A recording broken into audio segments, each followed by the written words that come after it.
من فجر التاريخ والديزاينرز بتهاوشوا. شو أهم؟ طريقة اللعب ولا القصة؟ بنقسمه لجزئين. الجزء الأول مؤمن إنه القصة مهمة عشان تحسس اللاعب بالقرب عاطفياً من اللعبة، والجزء الثاني بحس إنه القصة هي إشي بنحط بالآخر عشان يفهمك ليه كانت اللعبة هيك.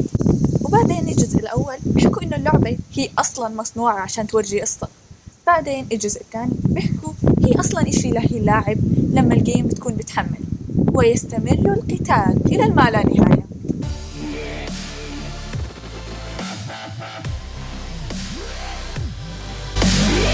مرحبا، اليوم رح نحكي عن المرحلة الثالثة من ليفل أب. اللعبة مو بحاجة يكون فيها قصة، ومع ذلك لسه غالبية الألعاب فيها قصة. القصة العادية بتكون كالآتي: البطل عنده رغبة، بيصير حدث بيمنعه من تحقيق رغبته، فهو بيحاول يحل المشكلة بطريقته، وطريقته بتفشل. هذا الحظ السيء بيخلي البطل بمشكلة أكبر، مما بيحط حياته على الحافة، فهو بحاجة يتغلب على المشكلة عشان يضل عايش ويقدر يفوز. بعدين بحلها ويعيش بسعادة أبدية لحد الجزء الثاني على الأقل. وتذكروا إنه شو ما كانت قصتكم إلها بداية وسط ونهاية. هوليوود عملوا كتير دراسات عن الموضوع، فإذا أنتم بحاجة للإلهام تقدروا تروحوا على مواقع وتاخدوا محاضرات، بس ما لازم تلتزموا بالقصة العادية أو حتى طريقتها. كونوا مميزين واخترعوا الطريقة تبعتكم.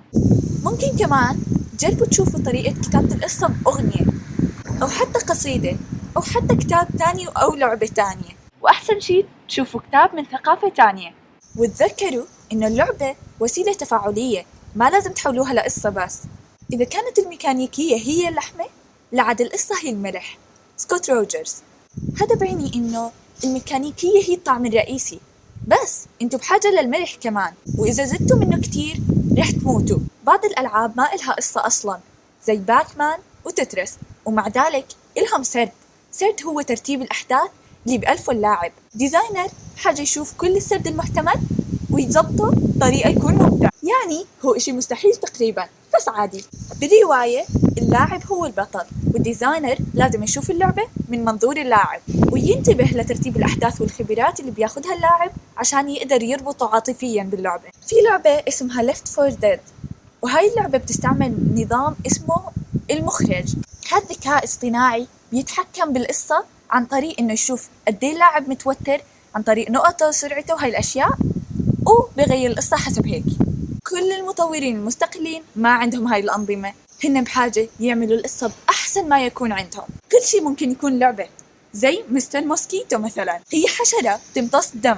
يعني مثلا القصة المشهورة ليلى والذئب فيها كل إشي بتحتاجه عشان تعملوا لعبة خرافية. أول شيء ليلى بتروح على الغابة عشان تلاقي جدتها وتوصلها الأكل، هذا نظام الاستكشاف. وكمان حطوا أشياء تجمعهم ليلى بالغابة، هاي نظام التخزين. وكمان حطوا عوائق خشبات مثلا. بعدين حطوا ذئاب بالطريق، هدول هن الأعداء. بتضل ليلى مكملة لحد ما توصل بيت جدتها، هاي المرحلة الثانية.